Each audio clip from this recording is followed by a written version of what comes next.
চলে আসলাম টাইগার হিলে। ঘুম থেকে মাত্র 8 কিলোমিটার দূরে এই টাইগার হিল পাহাড় অবস্থিত, আর সামনে দেখা যাচ্ছে কাঞ্চনজঙ্ঘা।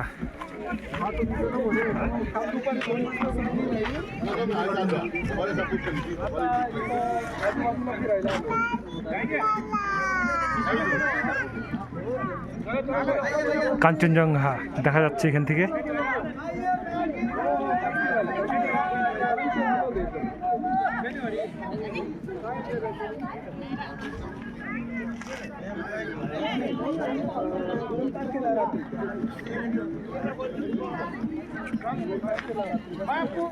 পাঁচ মিনিট আগে আরো ক্লিয়ার ছিল না দাদা?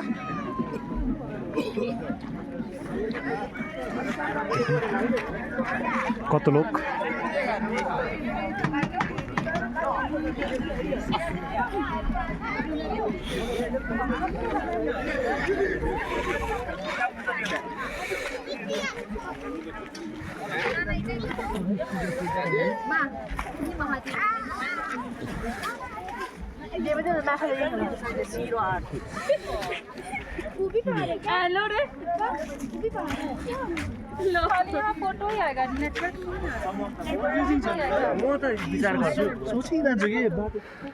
আজকে বছরের শেষ দিন, অর্থাৎ 2024 সালের 31শে ডিসেম্বর।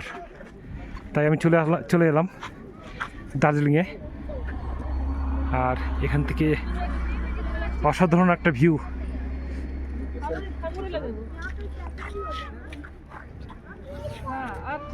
গোটা দার্জিলিং শহরটা দেখা যাচ্ছে এখান থেকে, আর কাঞ্চনজঙ্ঘার টোটাল রেঞ্জটা এখান থেকে লক্ষ্য করা যাচ্ছে।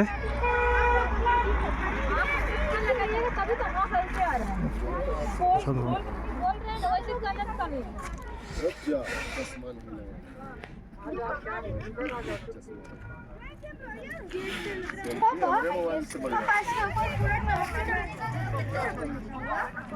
টাইগার হিল,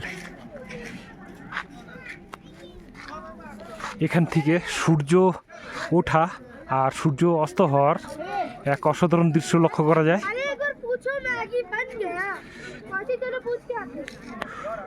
সূর্য যখন প্রথম উঠে তখন ওই কাঞ্চনজঙ্ঘার চূড়াতে আলোটা পড়ে। আলো পড়ে প্রথমে কাঞ্চনজঙ্ঘা সোনালি কালার রূপ ধারণ করে, এবং আস্তে আস্তে যখন সূর্যটা পুরোটা উঠে যায় তখন এরকম সাদা হয়ে যায়।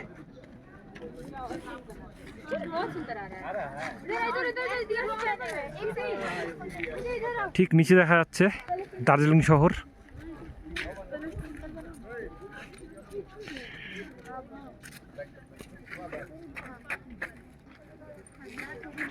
জাস্ট অসাধারণ। দেখুন কত লোক।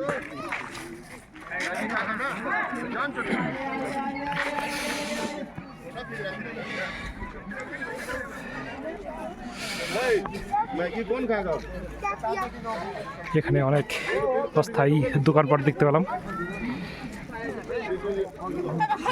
টুপি, চাবির রিং, চাদর, মাফলার এখানে বিক্রি হচ্ছে। ম্যাগি, চা, মোমো।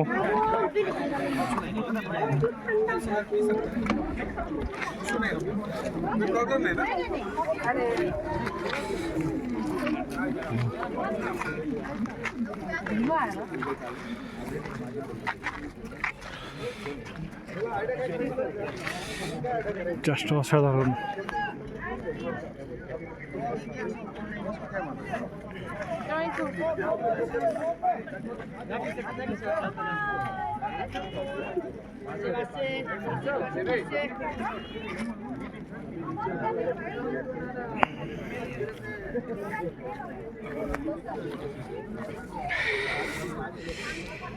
এই নিচে রাস্তা, এই রাস্তা দিয়ে এলাম,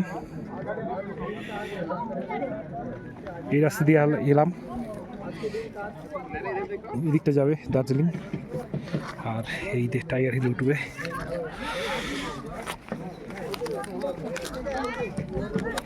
টাইগার হিল আসতে দুটো টিকিট লাগলো, একটি এটা 50 টাকার,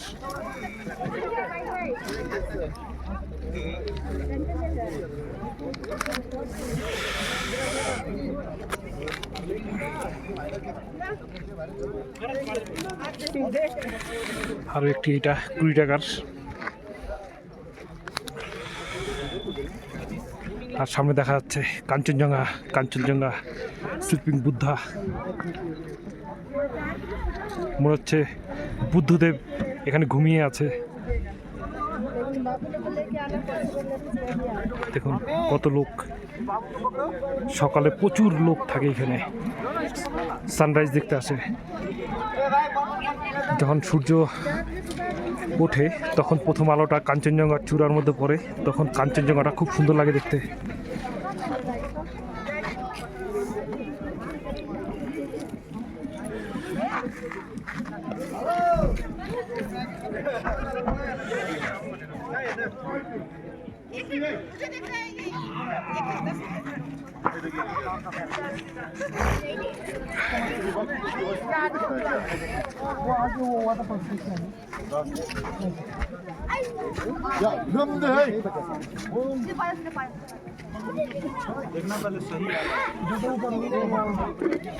अच्छा भैया, वो वाला पहाड़ जो है बर्फ वाला, वो वाला कौन सा पहाड़ है?